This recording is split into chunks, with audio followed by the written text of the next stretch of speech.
levels. But the problems with British democracy don't end there, which is why we're now going to look at the House of Commons. We're going to investigate how much power you, the people of this country, have. Do your votes really count when you elect MPs to Parliament? Do you have a say in what kind of government gets formed? And do the most powerful institutions in the UK represent you, the public? First off, let's talk about the weird system we use to elect our MPs.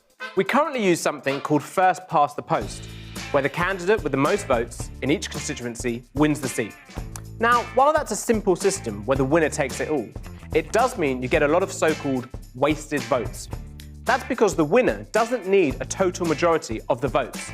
They just need to beat their nearest rivals. For example, say I'm running in a constituency with 100 voters, and I am one of 5 candidates. I receive 21 votes. 3 candidates, they receive 20, and the final candidate receives 19 votes. So I win the seat. But 79 voters, i.e. 79% of the electorate, voted for one of the other candidates.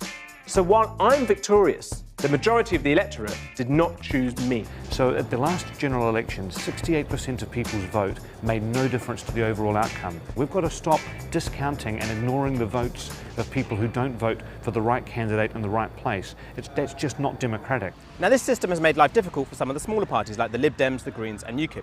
That's because while they might get a lot of votes across the whole country, in order to get a seat in Parliament, they need to be the #1 favourite in one constituency.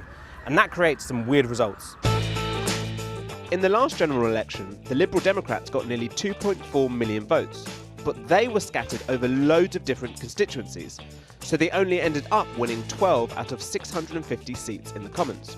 Basically, while they got 7.4% of the share of the vote, they only won 1.8% of the seats. Compare that to the Scottish National Party. Now, because support for them was a lot more concentrated on the map, they managed to win 35 seats, despite getting fewer than 1 million votes overall. That's why some parties from across the political spectrum are united in wanting to get rid of first past the post. In 2015, the Tories actually won a majority, but they had a smaller share of the vote. So the system can skew. That's the important thing to remember. It isn't a true system, and proportional representation should give a better balance between the share of the vote and the number of seats that you win. We just don't have that in this country at the moment.